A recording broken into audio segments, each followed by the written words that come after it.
here with the hour's news from Tigray TV. I'm Mary Nimano, will be reading the news for you today. Stay tuned.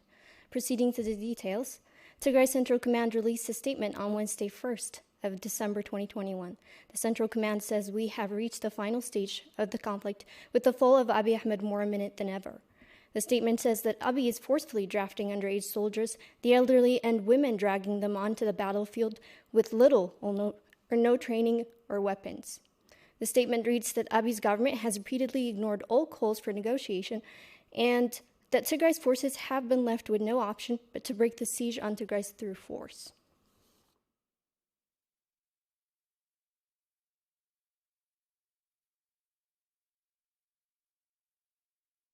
Over 80% of Tigray's health facilities have been destroyed, and the medicine and the medical equipment have been either looted or vandalized by the Ethiopian and Eritrean troops over the 8 months-long occupation of Tigray.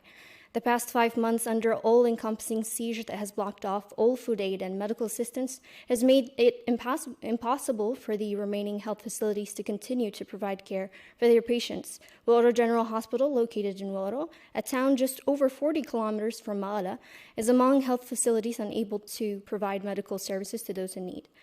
Here are the details. The Ethiopian government has imposed an all-encompassing seizure on Tigray, including all medical supplies and food aid, leading to the complete depletion of medical stocks, leaving hospitals with little to treat their patients. Wooro General Hospital is one of many hospitals where hundreds of patients from different parts of Tigray suffering from chronic illnesses are attending to. I am diabetic. I have been attending my medication here at Wooro Hospital for more than 20 years. I have never encountered a problem like this in my 20 years experience as a diabetic patient. Mine is type 1 diabetes. I take insulin, but there is no insulin in the hospital at the moment. It's so hard. Patients have started to die because of lack of medicine. There is no medication, and dozens of patients have developed other illnesses because of lack of medicine. No one is getting medical service. I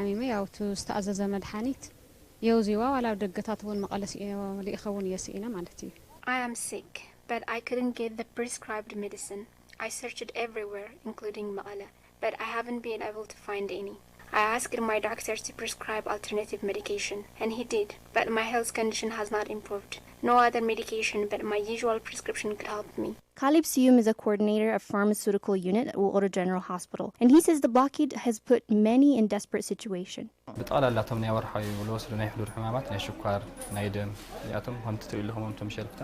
Generally, chronic patients who take medication periodically are in a dire condition. As you can see, the shelf is empty and there is no medication for diabetic patients. Our hospital doesn't have blood either. It hurts to tell our patients that there is no medicine. It's so hard. 17 children have died so far in our hospital due to shortage of medicine. The hospital has been unable to provide prenatal medical service to pregnant women due to depletion of medical supplies. I used to take tablets. I have now developed multiple complications as a result of discontinuation of my medication. I have stomachache. I have spent a lot of money buying medication from private pharmacies at expensive prices, but there is no improvement. My body is weak. Abiy, the cruel man, has messed up our lives. I have been buying from private pharmacies, but it is unaffordable. Dozens of children are dying every hour across Tigray as a result of shortage of medical supply. If the blockade should continue, the humanitarian calamity is sure to have an imaginably horrific impact. For 5 months now, Tigray has been under a complete blockade that has barred all medical supplies from coming into Tigray. Ida Referral Hospital, the largest in Tigray, says 14 children suffering from malnutrition have passed away due to the depletion of medical supplies. Mintaki Dana has more on this. Malnutrition cases in Tigray have shown a sharp increase in past few months as the Ethiopian government has actively blocked all essential items from coming into Tigray. Teklab Gabramariam is a coordinator at the pediatric ward at Ida Referral Hospital in Ma'ala. He says the number of infants that have come to the hospital due to malnutrition has shown a threefold increase compared to the same time last year.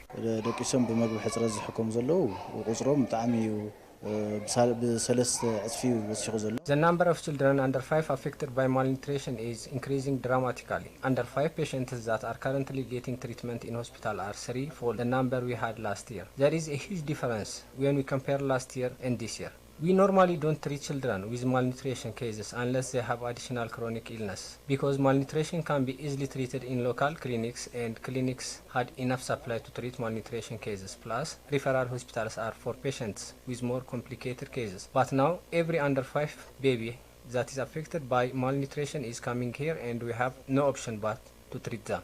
Teklab explains that the blockade has had a huge impact on the hospital's capacity to treat patients. He says the referral hospital has so far had to treat over 166 children for malnutrition, but had already lost 14 patients. Since the start of the siege, 166 babies have been admitted to our hospital, and some are treated, but 14 children have died due to malnutrition. The coordinator also stated that the situation has had a terrible toll on health workers. I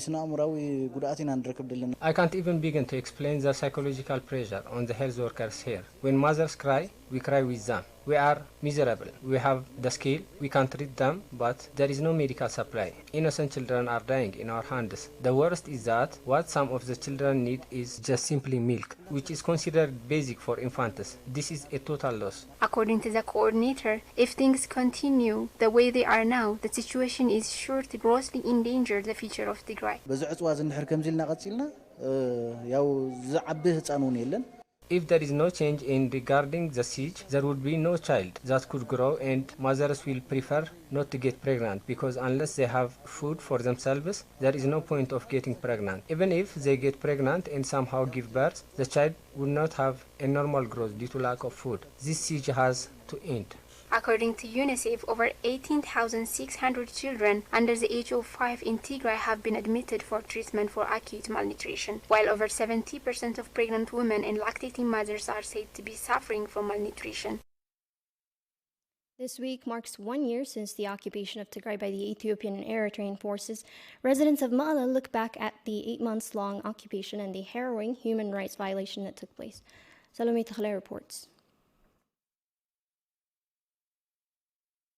The almost 8 months long occupation of much of Tigray by Ethiopian and Eritrean forces was accompanied by multiple human rights violations, ranging from the arbitrary killing and detention of many to gruesome massacres where thousands would lose their lives and many more would be left scared. Hagazom Tesfai was a resident of Kuha and Ma'ala. He worked in DBL Textile to support his family and parents. He was killed on November 29, 2020, just a mere day after the occupation of Ma'ala by Ethiopian and Eritrean forces. His mother and sister describe his death this way. He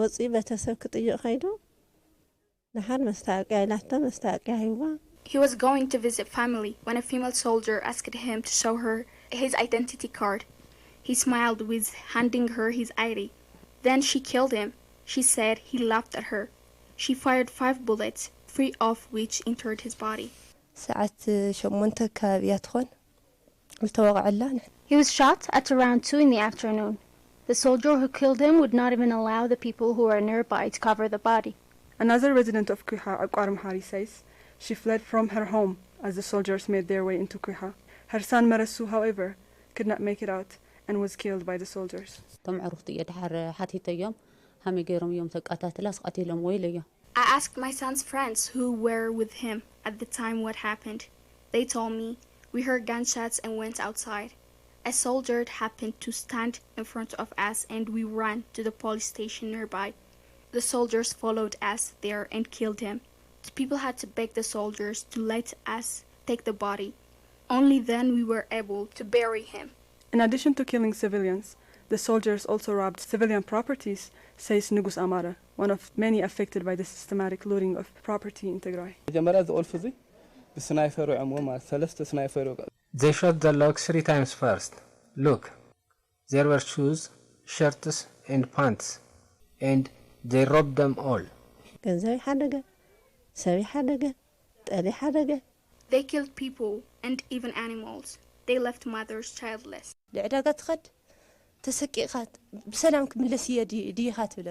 We were scared to even go to the market.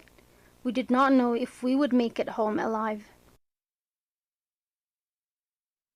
The government of Ethiopia has detained several journalists and media workers since the start of the conflict. This need for complete control of the narrative regarding on the war on Tigray has also been manifested in other forms, including a complete communication blackout in the region and attempts to block media outlets operating in Tigray, including Tigray Mass Media Agency. The Nation Media Group, NMG, a media organization based in East and Central Africa, recently petitioned the Ethiopian government over the detention of its correspondent in Addis Ababa. Sablork Lama has the details. The Ethiopian government has used multiple tactics to silence voices coming from Tigray, including a complete communications blackout that has lasted for over a year now. This in addition to the continuous harassment and detention of journalists and media working to bring light to the crisis in Tigray. Tasfa Alam Takhla is just one of the many journalists arrested by the Ethiopian government in recent months. A correspondent for the Nation Media Group, Tasfa Alam was arrested on October 31 and charged for insulting the ruling party and having links with a terrorist organization. The Nation Media Group, an independent media outlet in East and Central Africa with operating in print, broadcast, and digital media, has petitioned the government of Ethiopia over his detention. In a letter sent to the country's Ministry of Justice and Ethiopian Human Rights Commission, the editorial director Mutuma Matthew said that they were concerned about his safety and implored the authorities to disclose his whereabouts. Although a court in Addis Ababa has issued bail for him at 1,000 birr, authorities refused to release him and he has remained in detention till this day. Tasfa Alam has been extensively following up and covering the massacres and airstrikes in Tigray. He has reported for media outlets such as the East African, Daily Nation, and others. Numerous media organizations such as Committee to Protect Journalists CPJ have been reporting on the detention of journalists in Ethiopia since the war on Tigray started. It is to be recalled that on November 20, the Ethiopian Media Authority issued warning letters to Associated Press, CNN, BBC, and Reuters saying that they were endangering national interest and peace. While a state of emergency declared on November 2, 2021 has allowed for the Ethiopian government to intensify the indefinite and mass detention of Tigrayans and everywhere, while also attempting to patrol media and social media activates. It is to be recalled that in the past year of conflict, journalists and translators of international media have also been detained and harassed, including Tigray television journalist Dawit Kabada that has been killed along with his friend on the 20th of January. In the year-long conflict, millions have been displaced, thousands of children separated, and 100 dead. The Ago community are just one of the many communities living in Tigray and highly affected by the ongoing conflict, including human rights violations and the ethnic cleansing campaign in Tigray. Our reporters spoke with the IDPs in Agarbala, Amhara region, that say they were displaced from the Western Tigray by Fano Vigilante Group. Abiyi-Adi has more. Millions have displaced in Tigray over the past year, where Ethiopian forces and their allies from Eritrea have committed multiple human rights violations, including the systematic displacement of Tigrayans from Western Tigray. But members of the Ago community from Amhara region say they too were displaced from Western Tigray, where Fano Vigilante Group actively worked to render the area ethnically homogeneous.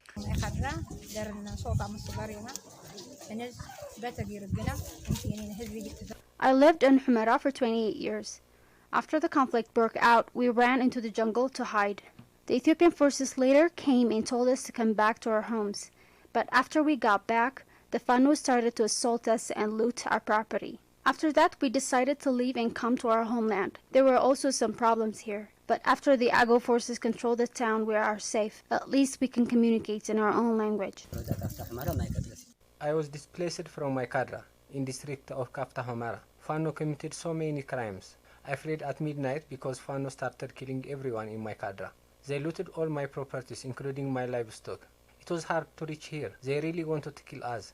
They called us the Tigrayan from Samra. Even after we came here, they threatened us and say we are junta.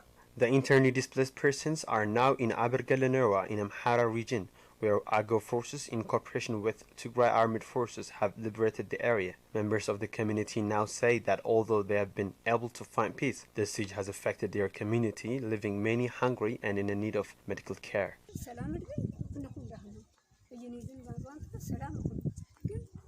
There is hunger.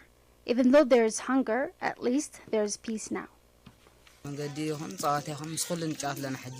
We do as we like. We do whatever we want with whomever we like. We go wherever we want. There is peace, but there is also hunger. The 5-month-long siege on Tigray and surrounding area in northern Ethiopia has affected over 9 million people, with many in need of emergency food assistance as the Ethiopian government continues to block aid and all other essential goods.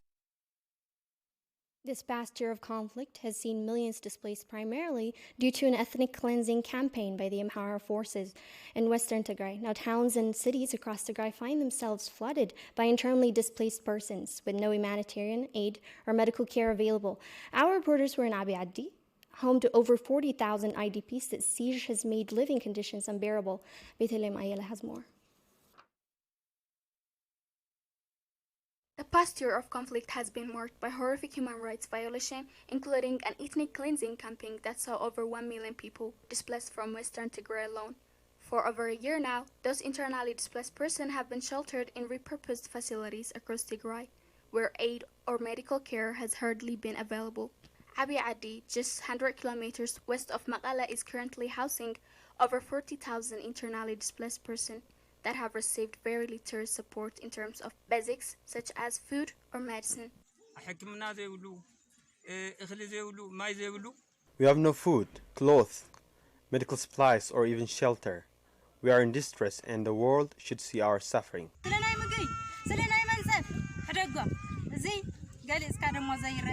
I can't even begin to explain how bad the situation is. We have nothing. All the children and mothers, their faces are swollen. We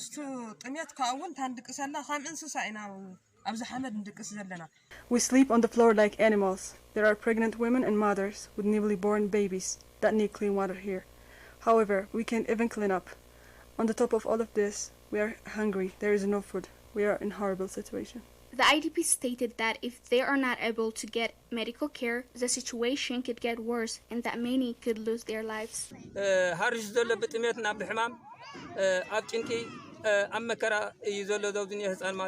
are many children here suffering from malnutrition and unable to move. If those children do not get help in the next 2 or 3 days, I don't think they can survive. There are pregnant women, mothers with newly born babies, and elderly that need healthcare assistance. We ask for the international community to help us sooner than later. The 5-month-long siege that has continued to tighten has devastated more than 2.2 million internally displaced persons across Tigray that have found it impossible to access food or medical care, exacerbating a humanitarian catastrophe that already has millions in need of emergency assistance. The use of hunger as a weapon of war in Tigray has been demonstrated through different means, including the blocking of food items, the destruction of food crops, and repeated attempts by the Ethiopian and Eritrean forces to deny farmers the right to plow their land. Our reporters spoke with an expert from the Office of the Agricultural and Rural Development, Lalai Macho, that says his office lost over 100 million birr worth of farming equipments. Let's look at the details. The Office for Agricultural and Rural Development in the district of Lalai Macho in central Tigray is one of many government institutions looted and vandalized by the Eritrean troops. Walday Urha, an expert at the office, says the office had farming equipments all looted and destroyed by the Eritrean troops. This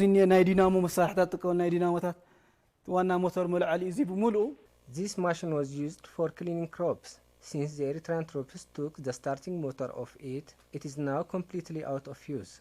Walday also stated that the invaders have committed unspeakable atrocities on farmers by prohibiting them from gathering their crops, burning them, and looting what was left. We used to provide the farmers with purified crops. This machine is to purify crops from pests. However, due to the damage it has sustained, our farmers are unable to use the machine. The expert says that the intention of destroying farming equipment and machines is a clear indication of Ethiopian and Eritrean forces to use hunger as a weapon of war. This office has been serving the community for more than 30 years. It had plenty of farming equipment and machines. The office has lost properties with an estimated worth of 100 million birr due to the destruction and looting of Eritrean forces. As you can see, this used to be farming equipment all the way to the top. and you can see what they did to the rest. Lastly, Wildai mentioned that even though the level of destruction may be disappointing, he says he's hopeful that Tigray will rebuild soon. ነቶም ከምኡ ዝገበሩ ኣካላት ክመስሎም ይኽእል ንሕና ከም ተጋሩ ግን Regardless of the atrocities, we will